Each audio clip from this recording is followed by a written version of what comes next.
quelques minutes pour discuter, avec la portion de votre aide, peut-être de laisser plus de 5 minutes.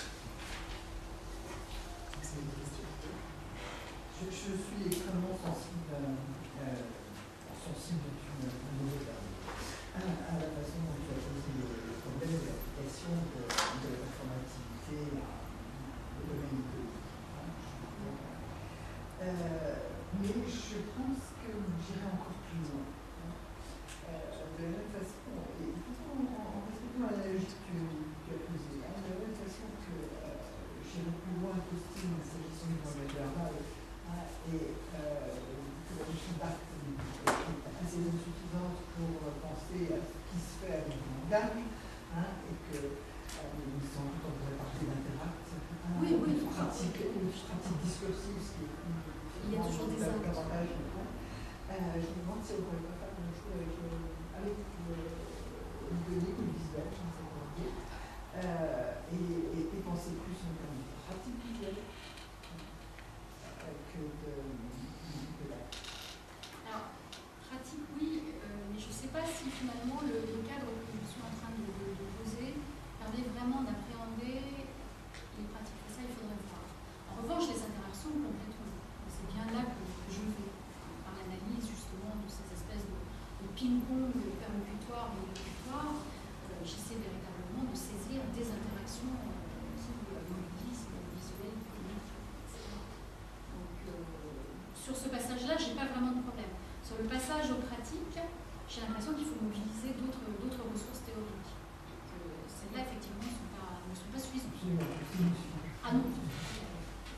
Je pense que ce que j'ai entrepris, c'est plus un travail de définition. Je me suis heurtée à ce qui m'apparaît comme une aporie, ne voulant pas répéter le défaut que je dénonce chez d'autres.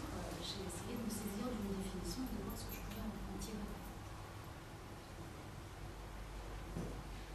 Ma remarque est évidente, comme le but d'après moi toujours sur ce double langage que tu nous montres quand même. On est dans de l'audiovisuel.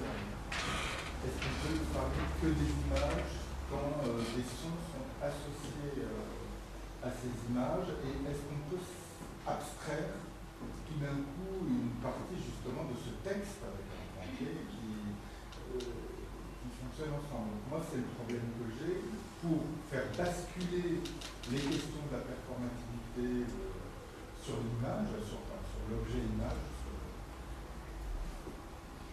C'est l'environnement texte qui... Non, mais le texte, c'est la réponse sémiologique, je dirais.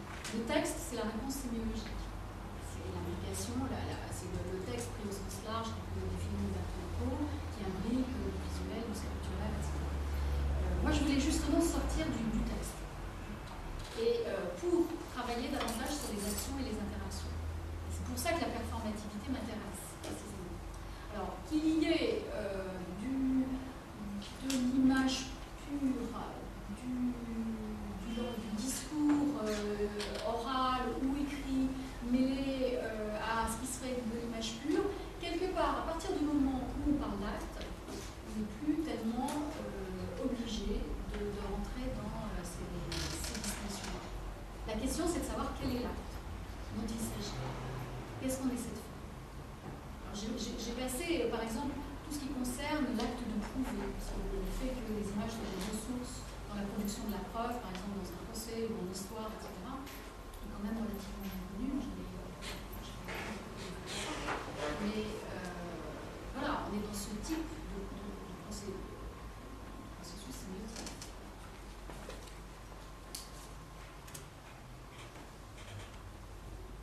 Oui, j'ai aimé justement les textes. En fait, c'est un peu une mise en abîme, ce que je vois des mises en abîme de la réception finalement. C'est-à-dire on voit les gens réagir aux images, et c'est dans cette réaction aux images finalement qu'on perçoit la performativité des images, qui est en fait, il y a autant de réactions, peut-être pas autant de réactions que de gens, mais on sent une traduction qui est effectivement différente, et ça je trouve ça c'est très intéressant.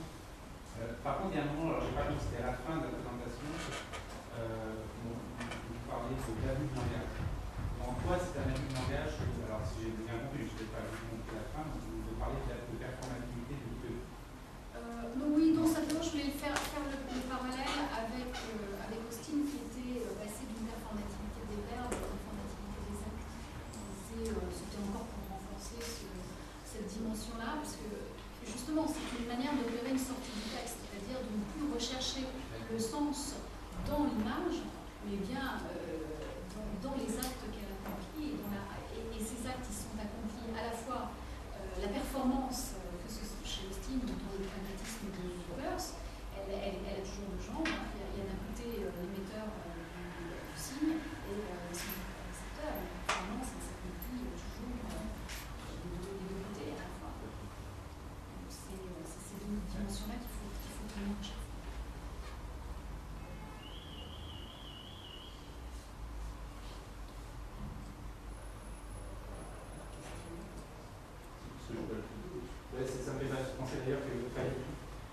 toute la réflexion sur la performativité est toujours, à mon avis, relativisée par la question de la réception, justement. C'est-à-dire, dans ce qu'on pourrait appeler qu'est-ce que les gens reconnaissent, qu'est-ce qui vient de se passer. C'est pour ça que l'interaction est, à mon avis, cruciale pour comprendre ces effets, parce que c'est sûr, il y a quelque chose qui vient d'être produit, donc il y a une certaine performativité, mais la question est qu'est-ce qui vient d'être produit, qu'est-ce qui est sélectionné par l'autre, qu'est-ce qui vient de se passer. Par exemple, je dis quelque chose, en disant quelque chose, j'insulte la personne.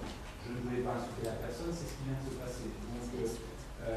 Donc c'est là où l'interaction et la communication deviennent essentielles, parce que donc juste penser la performativité, penser la performativité c'est bien, mais il y a aussi la question de qu'est-ce qui est aussi, en fait, qu'est-ce qui se passe. Et là c'est vraiment la question du tiers, aussi du témoin, de l'allocuteur, du locuteur et des contextes. Donc là où l'interaction est cruciale pour comprendre cette question. Oui,